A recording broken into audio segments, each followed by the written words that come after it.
The Hells Angels biker found the little girl crying beside a deserted rest stop cabin, and saving her forced him to rise again. Hello everyone. Before we begin today's story, I have a small favor to ask. Please hit subscribe and turn on the notification bell so you never miss our channel's new videos. It's quick, free, and the best way to support us in bringing you more dramatic stories. Your support means the world to us. Where are you watching from? Drop your city or country in the comments below. Thank you very much. Now, let's get started.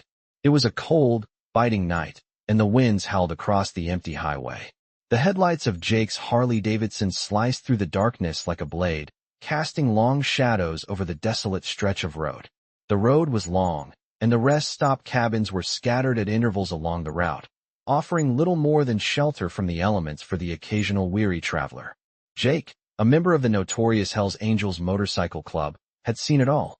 He had fought battles, earned his scars, and built a reputation as a man who didn't take kindly to weakness. But that night, something unexpected caught his attention. As his bike rumbled over the cracked asphalt, he saw a faint light flickering in the distance, coming from a cabin near the edge of the rest stop. The light was dim, barely visible through the snow and wind. As he approached, he could hear a faint sound, the unmistakable sound of a child crying. His instincts kicked in immediately. He pulled over, his boots hitting the ground with a thud as he dismounted. Jake had spent years hardened by the brutality of the road, but the sound of a child in distress made his heart race in a way he couldn't explain. He walked toward the cabin, each step sinking into the snow, and there she was, a little girl, no more than 8 or 9, sitting on the cold ground beside the cabin, tears streaming down her face. She was alone, vulnerable, and clearly terrified. Jake stopped dead in his tracks.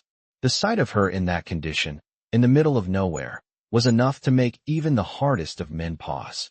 She looked up at him with wide, fearful eyes, and for a moment, Jake wasn't sure what to do. The sight of the little girl was like a mirror, reminding him of his own lost innocence. It wasn't long ago that he had been a boy, lost and alone, with no one to turn to. His mind flashed to his own past, the mistakes he'd made, and the choices that had led him to this point in his life. He'd buried his humanity long ago, replaced it with the cold, hard exterior of a biker. But here, in front of him, was a child who needed help. Without a second thought, he knelt down to her level. His voice, usually rough and gruff, softened. "Hey, it's okay. I'm not going to hurt you," he said, his tone surprisingly gentle. The little girl flinched, pulling her knees closer to her chest as she tried to make herself as small as possible. She was terrified, no doubt used to people like him, the rough, intimidating types that made her feel even more alone. Jake could see the fear in her eyes, but he also saw something else, a flicker of hope, a silent plea for help. He reached out slowly, careful not to startle her, and gently placed his hand on her trembling shoulder. "I'm here to help you," he said softly. The little girl looked up at him, searching his face for any sign of deception. After what seemed like an eternity, she finally nodded. "Are you lost?" he asked, his voice filled with concern. The little girl sniffled, wiping her eyes with the back of her hand. "My mom. She left me here," she whispered, her voice barely audible. She said she'd come back, but she didn't." Jake's heart ached. The harsh reality of the world he lived in had never seemed so cruel. A mother abandoning her child in the middle of nowhere. It was unthinkable. Jake stood up, his mind racing with the decision he had to make. The road ahead was uncertain, and he knew he couldn't just leave her there. "All right, kid," he said, his voice firm but gentle. "I'm not letting you stay out here alone." He scooped her up carefully, cradling her in his arms as he made his way back to his bike. He didn't know what had brought her to this place or what had happened to her, but one thing was clear. He couldn't leave her to face this world alone. He wasn't sure how he would help her, but he knew he couldn't let this child slip through the cracks like so many others. The journey was just beginning, and the path ahead was full of challenges, but for the first time in a long while, Jake felt like he was doing something right. He knew, deep down, that helping this little girl would change everything. "I'm here to help." After Jake carefully carried the little girl to his bike, he settled her into the passenger seat and began the long journey to the nearest town. The ride was slow, as the wind howled around them and the cold air bit at their skin. The little girl, still trembling, clutched onto Jake, her small hands grasping his leather jacket as if her life depended on it. Her face was pale, eyes wide with fear and confusion. Jake didn't blame her. After all, she had just been abandoned in the middle of nowhere by the very person who was supposed to protect her. That thought gnawed at him, but he pushed it aside. He wasn't going to dwell on what had happened. All that mattered now was getting her to safety. The road was empty, stretching far into the horizon, but Jake's mind was consumed with what lay ahead. He had no idea what he was going to do once they reached town. He wasn't exactly a social guy, and his world had always been one of solitude and motorcycles, not the complexities of helping a young girl in need. He glanced over at her, her head resting against the back of the seat, eyes closed. Despite the cold, she had fallen into an uneasy sleep, her breath shallow and rapid. He could tell she wasn't completely at ease, even in the safety of his arms. But there was nothing he could do about that right now. The only thing he could do was keep riding. As they approached the outskirts of the small town, Jake knew it was time to figure out their next step. There was a small motel on the edge of town, the kind that didn't ask questions and didn't care who stayed there. It would be their safest bet for the night. He pulled into the parking lot and carefully helped the girl off the bike. She was still weak and barely able to stand, but she was trying. "Come on," Jake said gently, his deep voice surprisingly soft. "Let's get you inside, okay?" The girl nodded, her eyes wide but trusting as she followed him into the motel. The lobby was dimly lit, the air thick with the musty scent of old wood and stale cigarette smoke. The clerk behind the counter didn't bat an eye as Jake checked in, paying in cash, his expression unreadable. He didn't want anyone asking questions. After all, questions were never good for people like him. He led the little girl to their room, a small, shabby unit with faded wallpaper and an old, squeaky bed. It wasn't much, but it was better than the cold cabin they'd just left behind. "You're safe here for now," Jake said, his voice low and steady. "I'll get you some food and make sure you're okay." The little girl simply nodded, but Jake could see the tension in her shoulders. She wasn't convinced, not yet, and he didn't blame her. Trust had to be earned, and he knew that better than anyone. As he stepped out to grab some food from the small convenience store next door, Jake's mind wandered. He had always kept to himself, lived a life of simple rules, no attachments, no emotional ties, just the road, his bike, and the Hells Angels. But now, as he thought about the little girl in the room behind him, something in him had shifted. He didn't know what it was yet, but he couldn't shake the feeling that his life was no longer just about him. It was about her too. When Jake returned with food, the girl was sitting on the edge of the bed, staring out the window.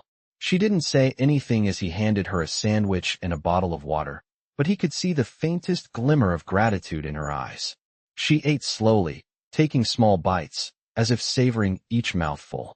For a brief moment, the storm outside seemed to fade away, replaced by the simple act of them sitting together in silence. It was strange. Jake had spent so many years living in a world of chaos and violence, but this felt different. Taking care of someone, protecting someone. It was an unfamiliar feeling, and yet it felt right. As the night wore on, the little girl eventually fell asleep, her small frame curled up under the thin hotel blanket. Jake sat in a chair across from the bed, watching her. He couldn't help but think about her story, the pain she must have felt being abandoned by her own mother. And yet, here she was, trusting him, a stranger who was part of a world she could never understand. But Jake understood something she didn't. There was always a price to pay for kindness, and sooner or later, someone would come looking for her. He just hoped he'd be able to protect her when they did. As the quiet settled around them, Jake felt a weight in his chest, a mix of protectiveness and guilt. The road ahead wasn't going to be easy, and he had no idea what the future held. But one thing was for sure. He wasn't going to let this little girl face it alone. She had his word, and that meant more than anything. With a deep breath, he leaned back in the chair, watching over her as the night stretched on. Tomorrow would bring its own challenges, but for now, he was content knowing that for at least this moment, he had done something good.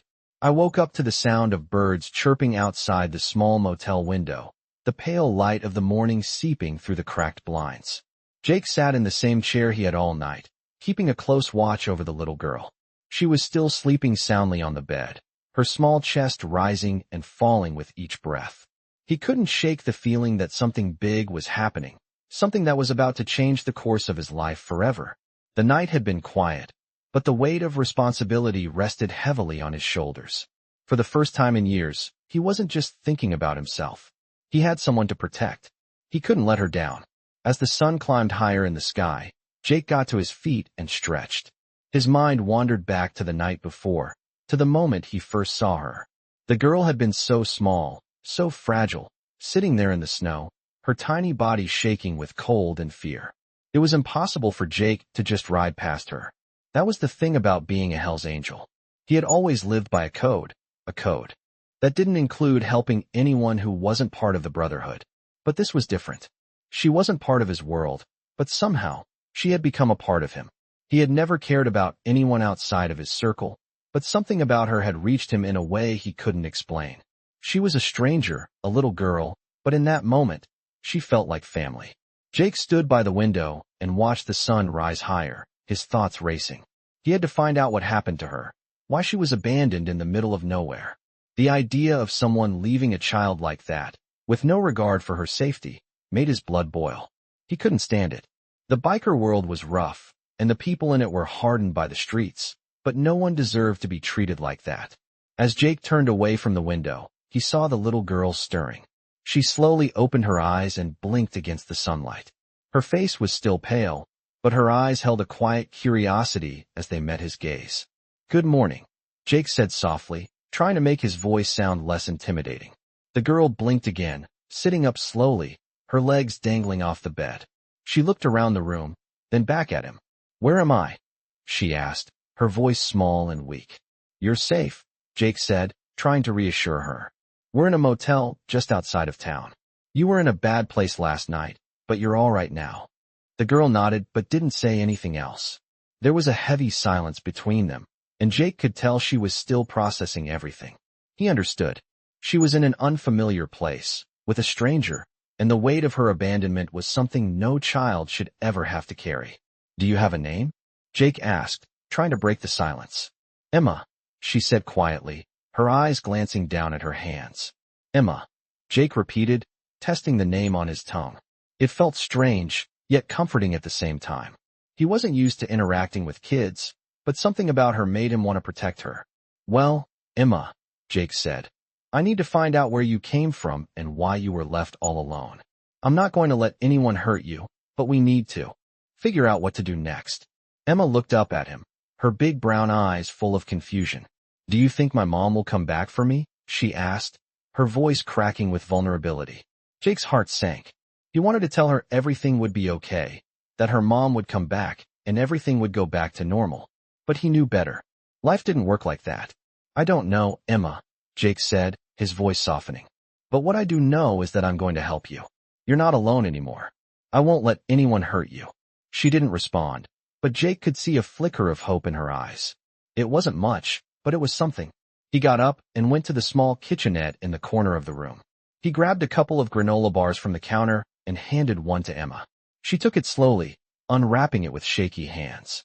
As she ate, Jake's mind was already working. He had to find out who had left Emma behind and why. He wasn't about to let this slip through the cracks. There were people out there who needed to be held accountable for their actions. But as he looked at Emma, sitting quietly on the bed, he realized that whatever happened next, his life would never be the same.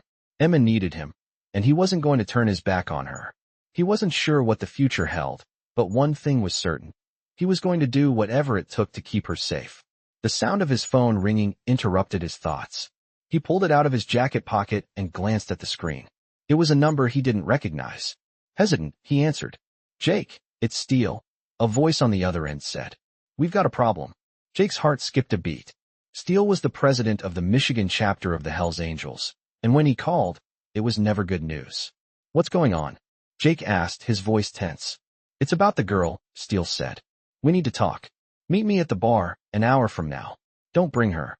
It's not safe." Jake's pulse quickened. He had been expecting this. He didn't know how, but he knew his world was about to collide with Emma's in a way he couldn't control. "All right," Jake said, hanging up the phone. He turned to Emma, who was still eating her granola bar, her eyes glued to the ground. He didn't know how to explain it to her yet, but he knew this was just the beginning of something much bigger than he could imagine. I got to the bar in less than an hour.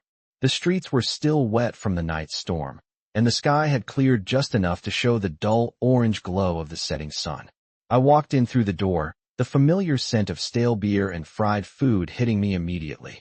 Steele was sitting at the back corner table, a few of the guys from the club scattered around the room, their eyes on me as I approached. Their faces were stoic, unreadable, but the tension in the air was palpable. Steele, the president of the Hells Angels Michigan chapter, motioned for me to sit. "Jake," he greeted me, his voice deep and steady. He looked at me like he was about to say something important, but before he could, I spoke. "It's about her, isn't it?" I asked, my voice low. Steele's eyes narrowed. "Yeah, it's about the girl." He leaned in closer, lowering his voice. "I'm not sure what happened to her, Jake, but whoever left her out there, they didn't just abandon her. She's connected to something bigger. And the way you've been taking care of her, it's not just about protecting a kid anymore." I sat down, my mind racing. I had a feeling this wasn't going to be good. "What do you mean connected to something bigger?" I asked, trying to keep my voice calm. Steele took a slow drag from his cigarette, the orange glow lighting up his face as he exhaled. "I've been getting some calls. Some people have been asking about her. They don't just want her gone. They want to know what she knows. Someone's watching her, Jake. And they don't care who they have to hurt to get what they want." My stomach sank. I had no idea what this little girl could be involved in, but I knew one thing for sure. I wasn't going to let anyone hurt her. "Who are these people?" I asked, my voice barely above a whisper. Steele glanced around the bar, making sure no one was listening. "I don't know exactly, but they've got ties. The kind of ties that could reach deep into places we don't want to touch. People who've been in the game longer than we have. And they're not afraid to use force to get what they want." His words hit me like a punch to the gut. I wasn't afraid of much, but this was different. I had spent my life in the Hells Angels, and I had faced violence and threats that would have broken most people. But this was something else entirely. I looked over at Steele, my gaze steady. "I don't care who they are," I said, my voice hardening. "I'm not letting anyone hurt her. Not while I'm still breathing." Steele leaned back in his chair, his eyes studying me. "I figured you'd say that," he said quietly. "But this isn't just about you and her. This is bigger than us.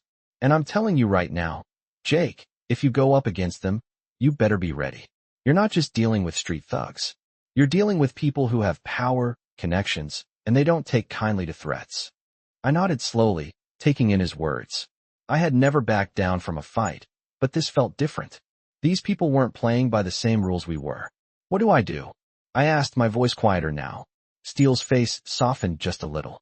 "You get her out of town. You keep her safe, and you figure out who's behind all of this.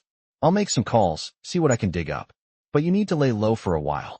No big moves. Just keep her safe, Jake. That's all you can do for now." I didn't hesitate. I stood up, ready to leave. "Thanks, Steele," I said. Steele's eyes followed me as I walked toward the door, but he didn't say anything more.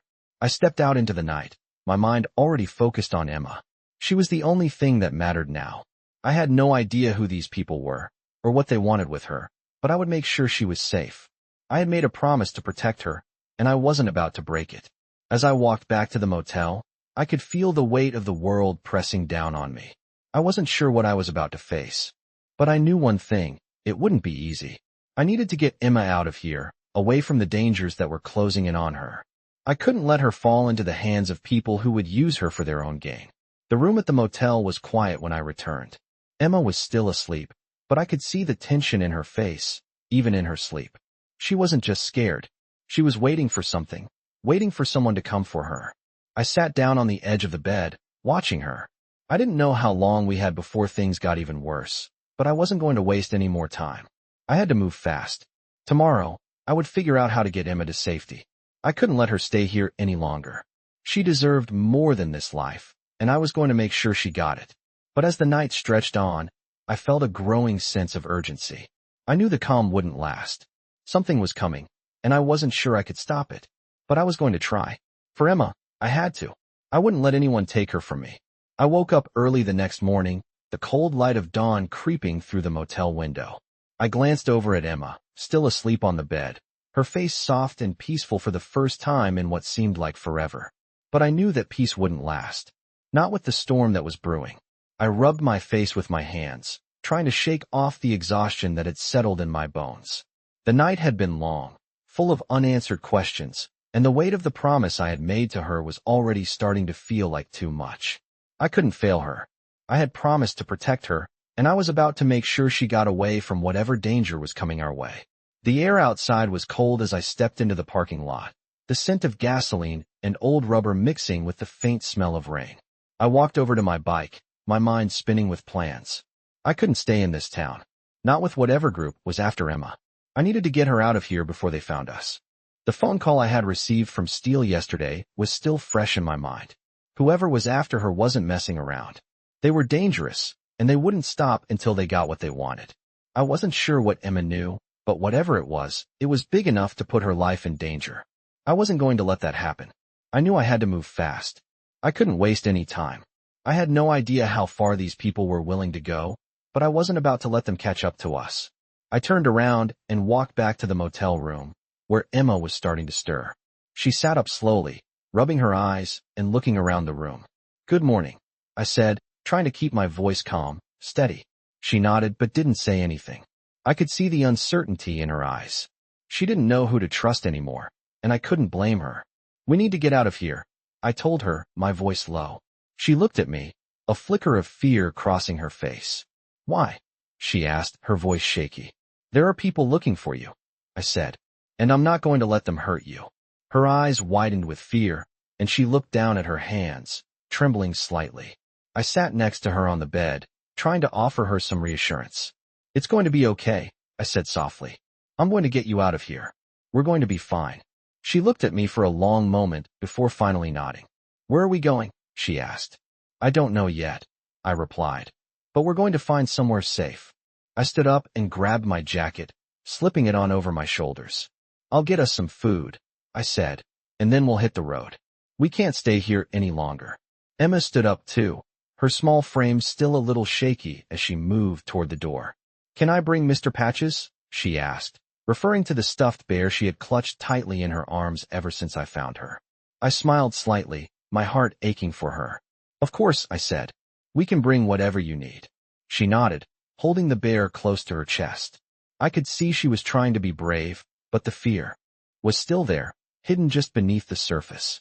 It was my job to keep it from breaking through. I walked out of the room first, my eyes scanning the parking lot, making sure there was no one watching us. Everything seemed quiet, but I knew better than to trust silence. I had been on the road long enough to know that danger never announced itself. It was always lurking in the background, waiting for the right moment to strike. I led Emma to the bike, carefully helping her climb onto the back. She didn't say anything as she wrapped her arms around my waist, but I could feel her trembling against my back. I revved the engine and took off down the road, not knowing where we were headed, but knowing we couldn't stay here. The plan was simple: get as far away as possible, lay low, and keep Emma safe. We didn't have a destination, but we had each other, and for now, that would have to be enough. As I sped down the highway, my thoughts kept drifting back to the people who were after her. Whoever they were relentless, and they would stop at nothing to get what they wanted. But I couldn't let them take her. Not after everything we had been through. Not after everything I had promised. The road ahead was uncertain, and I had no idea what lay in wait for us. But I knew one thing for sure. No matter what happened, I would keep my promise to her. I would protect her, no matter the cost. And that was a promise I intended to keep. I kept my eyes on the road, the rumble of the engine beneath me offering a steady rhythm that helped clear my mind. The wind whipped past, and I could feel Emma's grip tighten around my waist with every turn. She was trying to stay strong, but I could tell she was scared. She had every right to be, and I wasn't sure how much longer I could keep her safe. The sun was beginning to dip below the horizon, casting a dull orange glow over the desert landscape. We had been riding for hours, and I could feel the weight of exhaustion creeping up on me. We needed a place to stop, a quiet place where we could think and figure out our next move. I spotted a small town off the main road, barely more than a few scattered buildings and a gas station. It wasn't much, but it would do. I pulled into the parking lot of the rundown motel and helped Emma off the bike. She was still quiet, her eyes darting around the lot as if expecting someone to show up at any moment.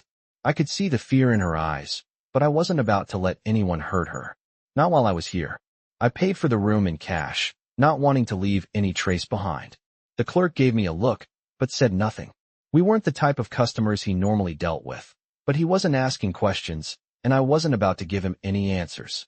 I led Emma to the room and locked the door behind us. The room was small, worn, but it would be enough for the night. I took a seat at the small table in the corner and glanced over at Emma, who was sitting on the bed, hugging her stuffed animal tightly. "You okay?" I asked, trying to sound casual. She nodded but didn't speak. Her eyes were distant, lost in thought. I couldn't blame her. The life she had known had been ripped away from her, and now she was stuck with a stranger in a strange town, running from who knew what.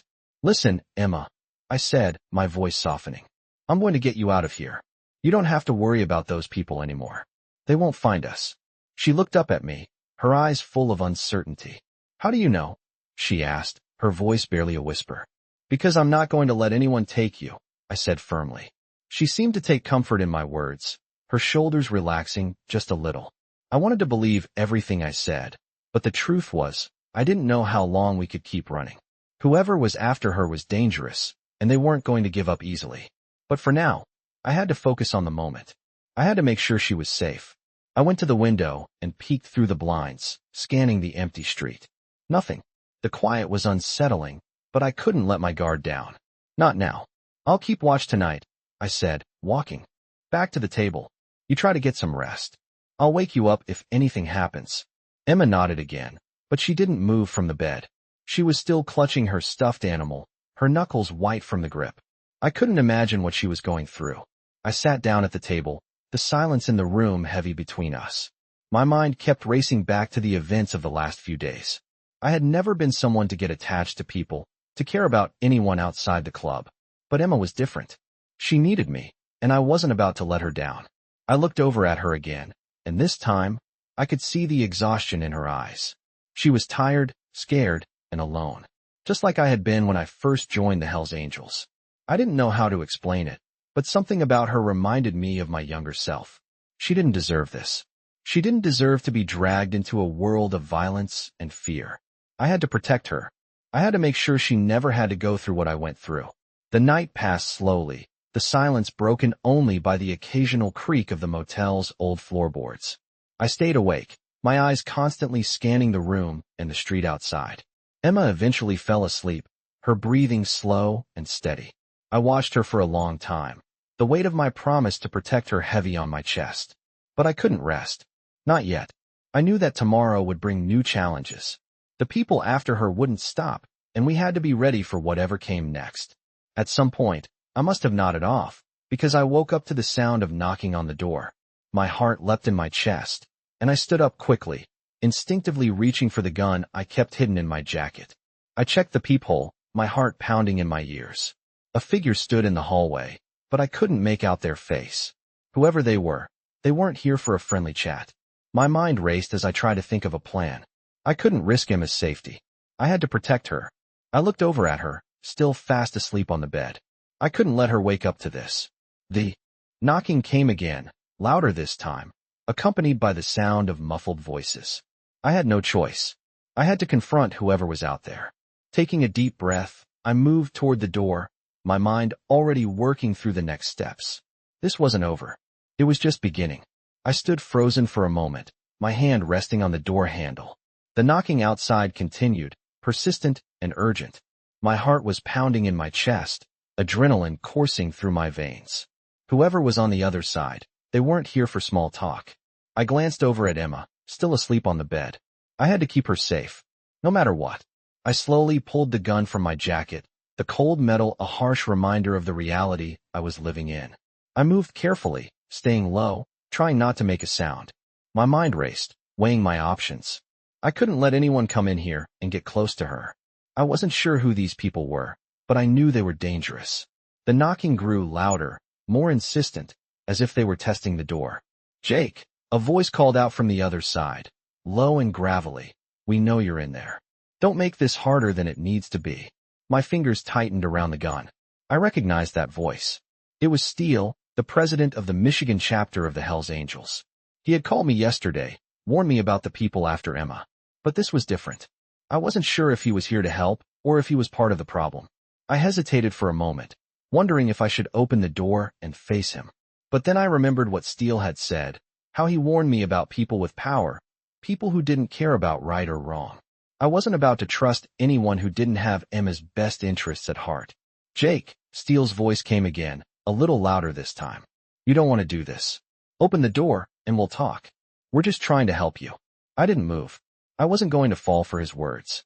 I had heard enough from men like him. The Hells Angels weren't a group known for helping others without expecting something in return. And as much as I respected Steele, I couldn't trust him right now. Not when Emma's safety was on the line. I stepped back from the door, keeping my eyes on it, my hand still gripping the gun. I could feel my pulse racing, but I couldn't let fear control me. I had to think. I had to be calm. Then, there was a sound. A faint sound, coming from behind the door. It was quiet at first, but then it grew louder. The sound of footsteps, slow and deliberate, approaching. I couldn't risk Emma being in danger. I had to act now. I grabbed the key to the motel room from the table, slipped it into my pocket, and made my way to the window. I peered out carefully, my eyes scanning the parking lot. I saw 2 motorcycles parked nearby, their engines humming softly. But there was no sign of Steele or anyone else. It was quiet, too quiet. I couldn't shake the feeling that something wasn't right. Steele was here, but where was the rest of the group? Were they just outside, waiting for me to make a move? Or were they planning something else entirely? I turned back to Emma, who was still asleep, oblivious to the danger that was just outside. I couldn't let her get hurt. I couldn't let her face this world alone. I moved quietly to the bed, crouching down beside her. I gently shook her shoulder, trying not to startle her. Emma, I whispered softly. Wake up, sweetheart. We need to go. Now. Her eyes fluttered open, and she looked up at me, confused. What's happening? She asked, her voice groggy. We're leaving, I said, my tone firm. We have to go now? Don't ask questions, just trust me. She nodded slowly, still unsure of what was going on, but she didn't question me. She trusted me. That was all that mattered. I grabbed her hand and helped her up, moving quickly but quietly toward the door. I looked out the window once more. The motorcycles were still there. But now, I could see someone walking toward the motel entrance. It wasn't Steele. This man was different. Taller, broader, and he moved with purpose. My instincts flared. This wasn't just some random guest. I needed to get Emma out of here before it was too late. I motioned for Emma to follow me. We have to go? Now, I said again, urgency in my voice. She followed me, her steps hesitant at first, but she moved quickly once she saw the seriousness in my eyes. I took a deep breath, my mind racing. We had one chance to get out of here, and we couldn't waste it. I moved to the door, unlocking it slowly and quietly. I opened it just enough to slip through, keeping my eyes on the man outside. He hadn't noticed us yet, but it wouldn't be long before he did. I stepped out into the hallway, keeping Emma close. We had to move fast. Every second counted. As we made our way to the back exit, I could hear the sound of footsteps behind us. It was the man from the parking lot. He had seen us. I knew we didn't have much time. We reached the back door, and I pushed it open, letting the cool night air hit us. We were outside, but we weren't safe yet.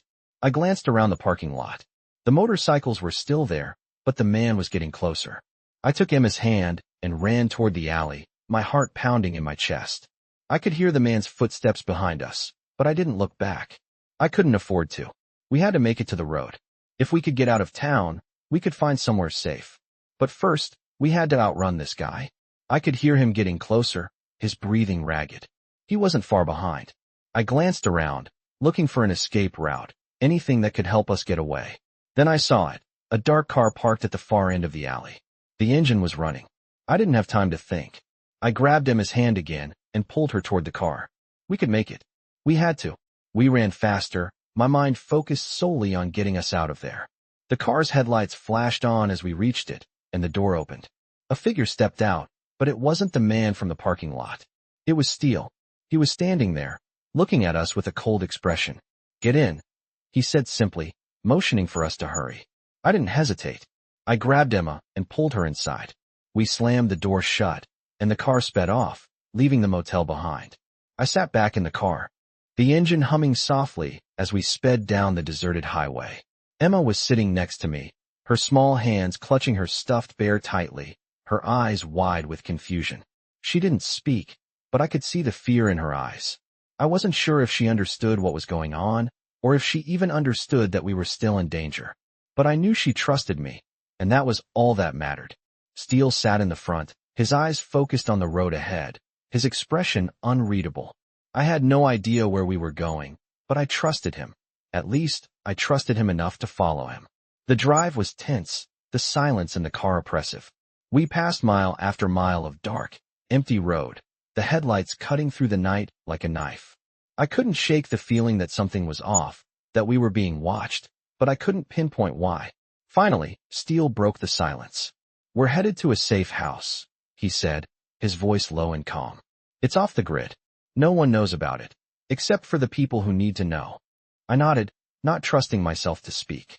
I didn't know what he meant by safe house, but I knew we had no other choice but to trust him. I glanced over at Emma. She was still staring out the window, her eyes distant, lost in her thoughts. I couldn't imagine what she was feeling. The last few days had been a whirlwind of fear, confusion, and uncertainty for both of us.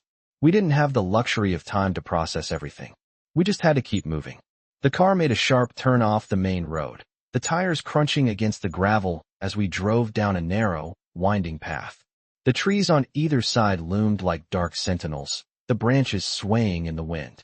It felt like we were miles away from civilization, and for a brief moment, I almost thought we were driving straight into the wilderness. But Steele knew where he was going. I didn't have to worry. As we rounded another bend, I saw a light in the distance, a small cabin nestled in a clearing, surrounded by thick trees. It looked abandoned, but I could tell it wasn't. The place had been fortified, reinforced with heavy metal bars on the windows and on old fence that ran along the perimeter. "This is it," Steele said, pulling the car up to the cabin. He turned off the engine, and the sound of the car's rumbling faded into the silence of the night. "Stay close," he added, his voice gruff. "We don't know who's out there. It's better to stay cautious." We all stepped out of the car, the cold air hitting me like a slap to the face. I could see my breath in the air as I scanned the area. There were no lights on the outside of the cabin, but there was a faint glow coming from the inside. Steele led the way, his boots crunching on the gravel as he approached the front door. I followed close behind, keeping Emma beside me. Her hand was still in mine, and I could feel the tension in her grip. She was scared, but I couldn't blame her. This was a life she had never known, and I wasn't sure how long I could keep her safe. Steele knocked on the door, the sound echoing in the still night. A moment later, the door creaked open, revealing a man standing in the doorway. He was tall, with a grizzled face and a look that could freeze a man in his tracks. He nodded to Steele, then turned his gaze to me and Emma. "You made it," he said, his voice rough but not unkind. "We've been expecting you." I didn't respond. I just kept my eyes on him, sizing him up. He seemed to be the kind of person who didn't take kindly to strangers, but I wasn't exactly in a position to argue. "Come in," the man said, stepping aside to let us through. "We don't have much time. I'll explain everything inside." We walked through the door and into the cabin, which was dimly lit by a few flickering candles. The place was simple, but it was clean and organized. A few chairs were scattered around a small table, and there was a fireplace on one side, the embers glowing faintly. Steele motioned for us to sit. "We'll need to lay low for a while," he said, sitting down across from me. "You're safe here for now, but this is only temporary. We can't stay here forever." I nodded. I understood. "Who are these people after Emma?" I asked, my voice steady, but filled with anger. Steele didn't hesitate. "I don't know exactly who they are," he said, his tone dark, "but I know they're dangerous. They've got connections, powerful ones, and they'll stop at nothing to get what they want. Whoever left Emma out there isn't just some random person. They've got plans for her, and we need to figure out what they are before it's too late." I clenched my fists, the anger building inside me. "I won't let them take her," I said, my voice low. Steele's eyes met mine, and for the first time, I saw a flicker of respect in them. "I know you won't," he said quietly, "but you need to be ready for what's coming. It won't be easy." I turned to look at Emma, who was sitting silently beside me. She hadn't spoken since we arrived, her eyes still wide with fear and confusion. I put my arm around her, pulling her close. She didn't resist, but I could feel the weight of her uncertainty. I couldn't protect her from everything, but I could keep her close. I could keep her safe. "We'll figure this out," I said, my voice firm. "I'll make sure you're safe, Emma, no matter what." The silence in the room grew heavy, the only sound the crackling of the fire. But I could feel something shifting inside me. This wasn't just about running anymore. It was about taking a stand, about protecting the one person who had become more important to me than anything else. And I wasn't about to let anyone tear that away. I woke up to the sound of rain tapping against the roof of the cabin. It was still dark outside, the early morning hours creeping in. I rubbed my face with my hands, trying to clear the fog from my mind. Last night had been intense. The conversation with Steele, the tension in the air, and the weight of the promise I had made to Emma. It was all too much to process in one sitting. But I had no time to waste. We had to keep moving. I glanced over at Emma, still asleep on the couch, her stuffed bear clutched tightly in her arms. She looked peaceful now, but I knew better than to think she was safe. Whoever was after her hadn't just given up. They were still out there, and they would stop at nothing to get what they wanted. I stood up quietly, not wanting to wake her, and walked over to the window. The rain was coming down harder now, the dark clouds hanging low over the trees. I could hear the distant rumble of thunder, but I didn't think much of it. My mind was focused on what came next. I knew we couldn't stay here forever, not with the danger so close. I had to get Emma out of this town, away from whoever was hunting her. Steele had given me a few names to follow up on, people who might have some answers, but none of them seemed trustworthy. I didn't know who I could trust anymore. The sound of footsteps behind me pulled me out of my thoughts. I turned around to find Steele standing in the doorway, his eyes scanning the room. "You're up early," he said, his voice rough. "Couldn't sleep." I replied, my gaze still on the window. "We can't stay here long. We need to move." Steele nodded, his face grim. "I know, but we need to be smart about it. We can't just run. These people are too connected. They'll track us down, no matter where we go." I turned to face him. "Then what do you suggest?" Steele sighed and stepped further into the room. "We lay low for a while. I've got a safe house a few hours away. It's isolated, but it'll give us some time to figure out what to do next. But you need to be ready. We're about to go up against something bigger than you or me. You're not dealing with street thugs this time." I could hear the seriousness in his voice. This was more than just a simple escape. We were about to get involved in something much darker. "I'll be ready," I said, my voice steady. Steele didn't respond immediately, but his eyes told me everything I needed to know. He wasn't sure if we would make it out of this alive, but he wasn't going to back down. And neither was I. "Let's get moving then," I said. Steele turned and walked to the door, then glanced back at me. "I'll give you a few minutes. Pack light. We need to leave in the next 30 minutes if we're going to make it." I nodded, then walked over to Emma, gently, waking her up. "Hey, sweetheart, we need to go," I said softly, trying not to startle her. She blinked sleepily, her eyes adjusting to the dim light. "Where are we going?" she asked, her voice small and unsure. "Somewhere safe," I said, smiling gently. "We're going to get you away from all this." She nodded, but I could see the worry still on her face. She didn't fully understand, but I wasn't going to explain everything right now. I didn't want to scare her more than she already was. I helped her get her things together, making sure to pack only the essentials. We couldn't carry too much, and I didn't know how long we'd be on the road. I glanced over at Steele, who was already preparing the car. He was loading up supplies, making sure we had everything we needed. The rain was still coming down in sheets, and the wind howled through the trees. It wasn't the best weather for a getaway, but it was the best we could do. I picked up Emma's stuffed bear and handed it to her. She smiled weakly and clutched it to her chest. "Thank you," she whispered. "For what?" I asked, confused. "For keeping me safe," she said, her voice barely audible. I felt a lump form in my throat. "You don't have to thank me, Emma," I said, kneeling down to her level. "It's my job to protect you, and I'm not going to let anyone hurt you." She looked up at me with wide eyes, and for a moment, I could see the trust in them. She believed me, and that was all I needed. "Let's go," I said, standing up and offering her my hand. She took it without hesitation, and we walked out the door together. The rain soaked us as we made our way to the car, but I didn't care. We were leaving, and that's all that mattered. Steele started the engine, and the car roared to life. We pulled out of the driveway and headed down the road, away from the small town and into the unknown. I didn't know where we were going, but I knew we couldn't stop. The people after Emma weren't going to give up, and I wasn't going to stop protecting her until we were safe. The road stretched out ahead of us, and I could feel the weight of what we were about to face.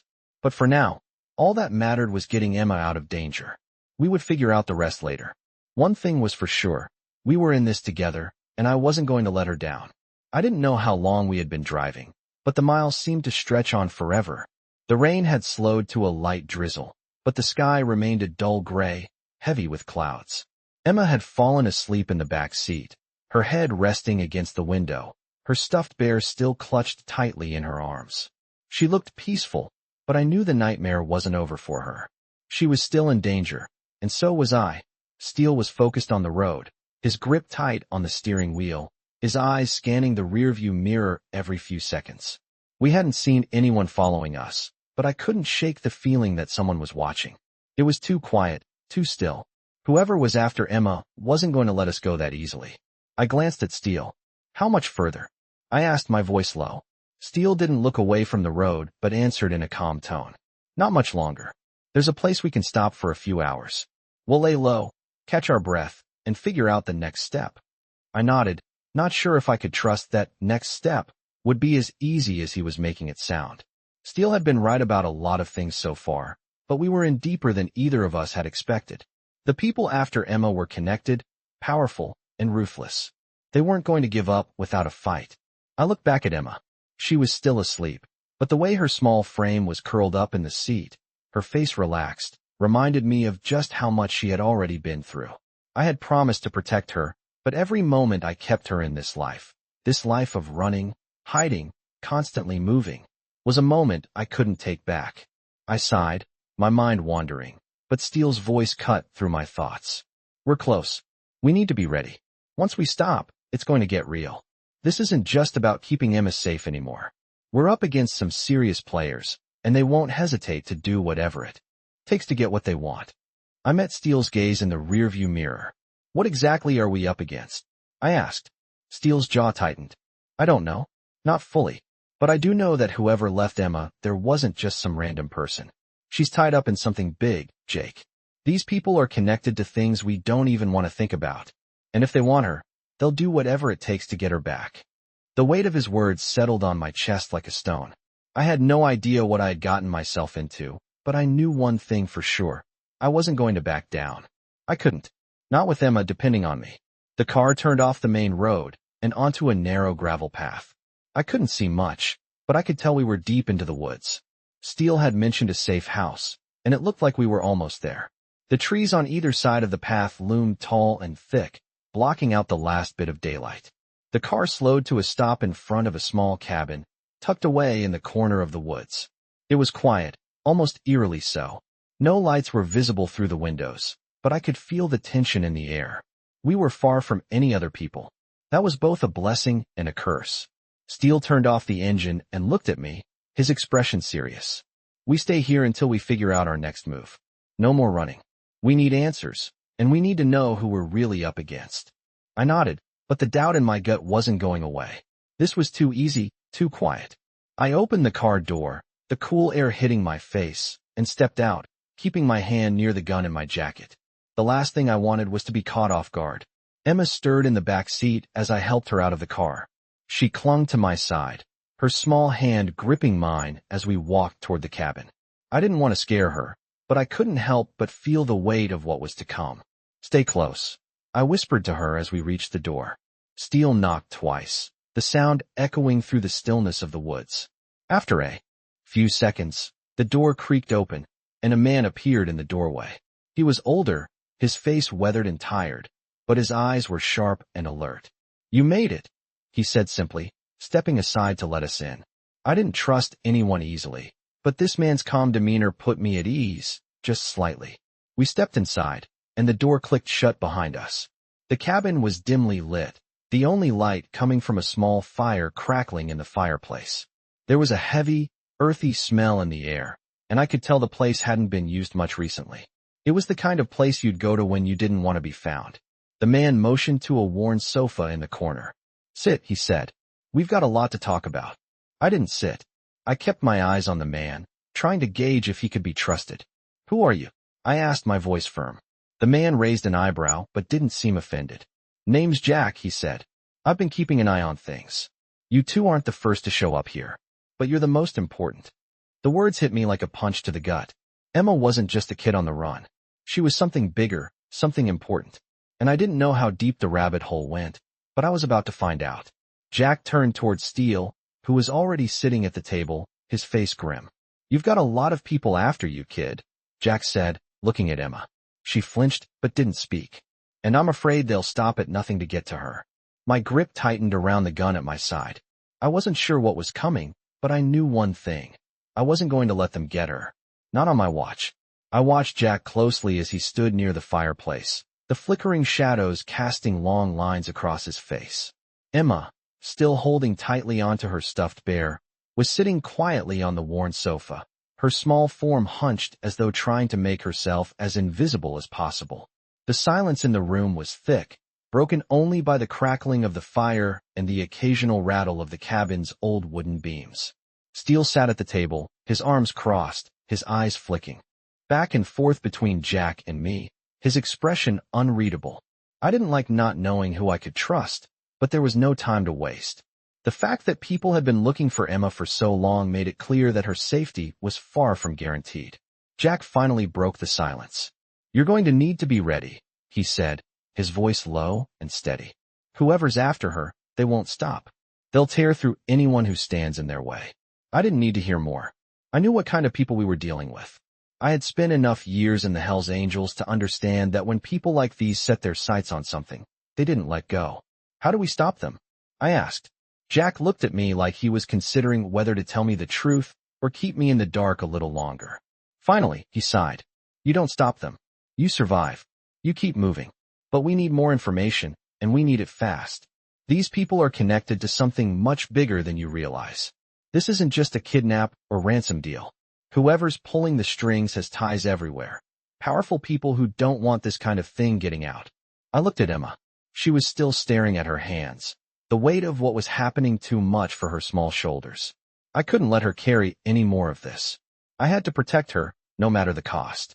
"What's their next move?" I asked. Jack leaned in slightly, his voice even quieter now. "They'll come for you, Jake. For her. And when they do, they won't come quietly." My heart raced.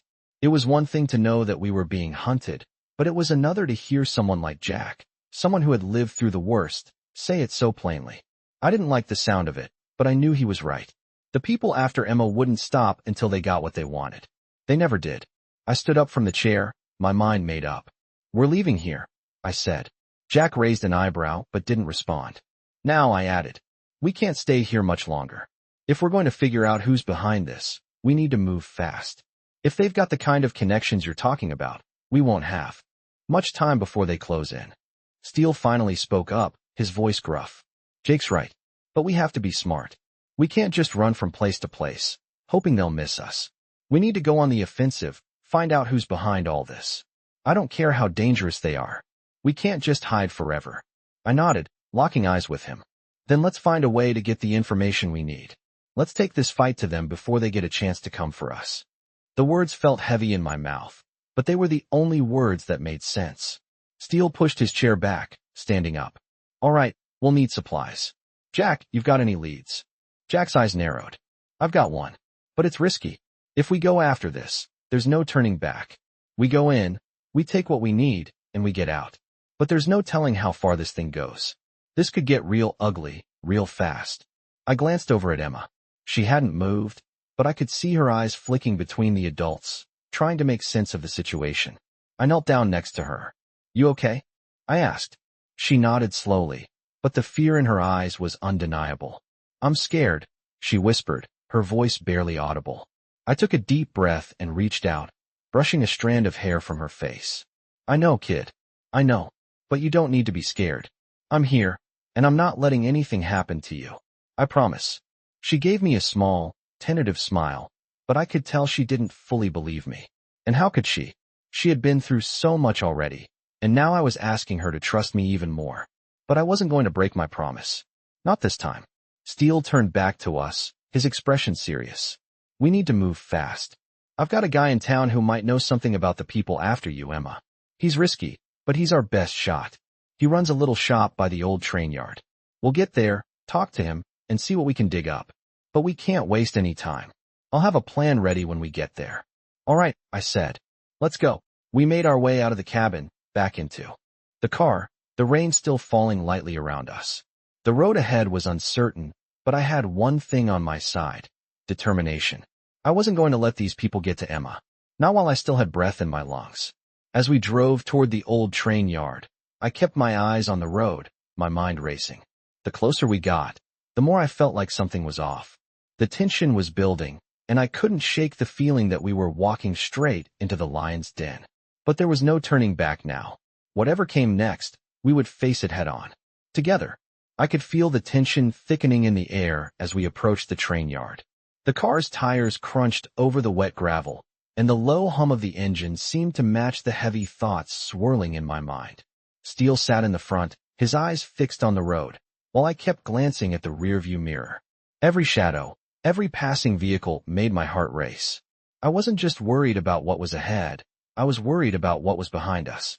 Whoever had been tracking Emma was relentless, and I had no idea how close they were. The safe house was temporary, and now we were about to walk straight into the heart of danger. As we neared the train yard, I could see the silhouette of the old shop Steele had mentioned. It was a run-down, nondescript building wedged between rusting train cars, its windows dimly lit by a flickering fluorescent light. There were no signs, no markings to indicate what went on inside, just a small door with a faded red open sign hanging crookedly. We pulled up to the curb, and I turned to Emma. She was clutching her stuffed bear, her face pale as she stared out the window. I could see the fear still in her eyes, but there was something else too, a quiet determination. She might have been scared, but I could tell she was ready to face whatever came next. I put my hand on her shoulder, offering a quiet reassurance. "Stay close, Emma.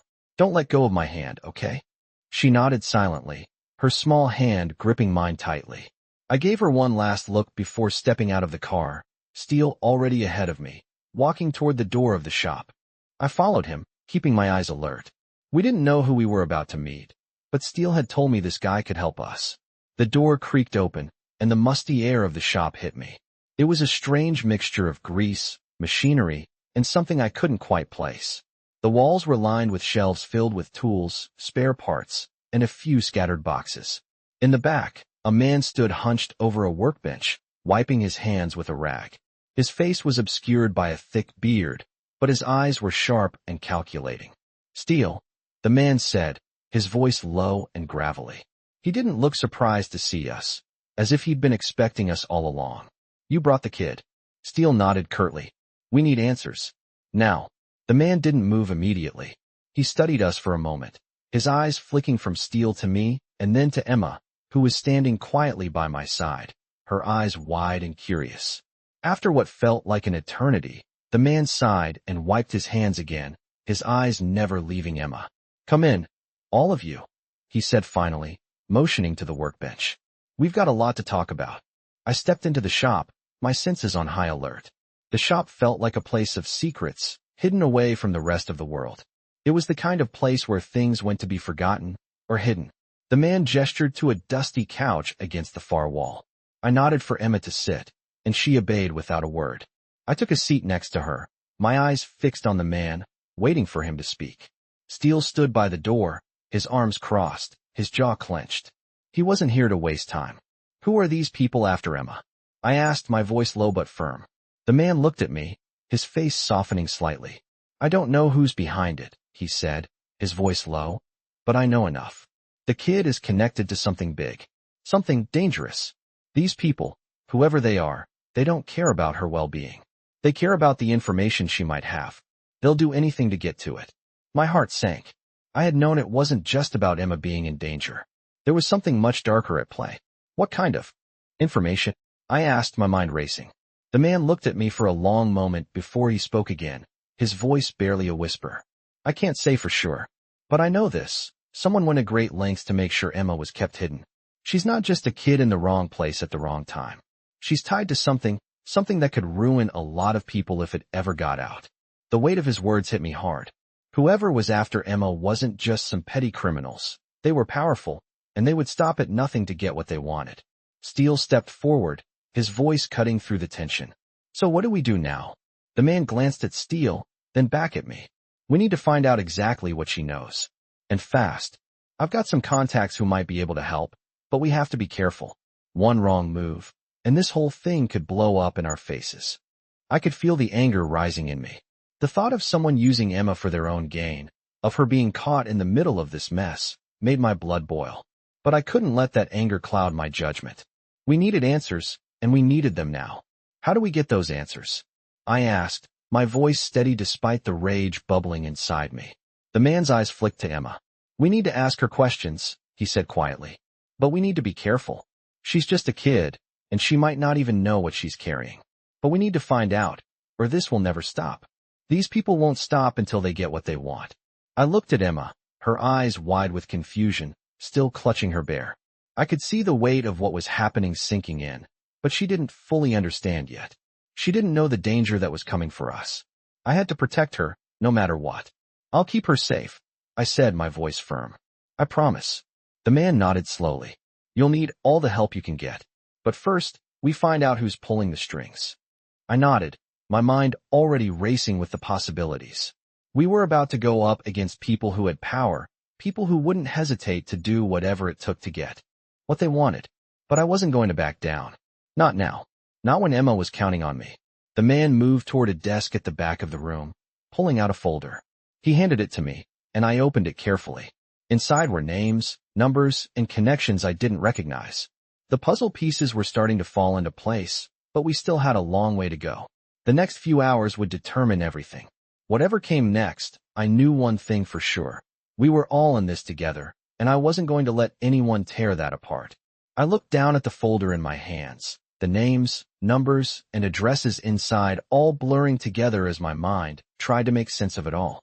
Every name was a potential lead. Every connection a clue to unravel the mystery surrounding Emma and the people hunting her. But nothing was clear yet, and time was slipping away faster than I was comfortable with. I felt Steele's eyes on me, waiting for me to make a decision. He was right. This was bigger than just Emma.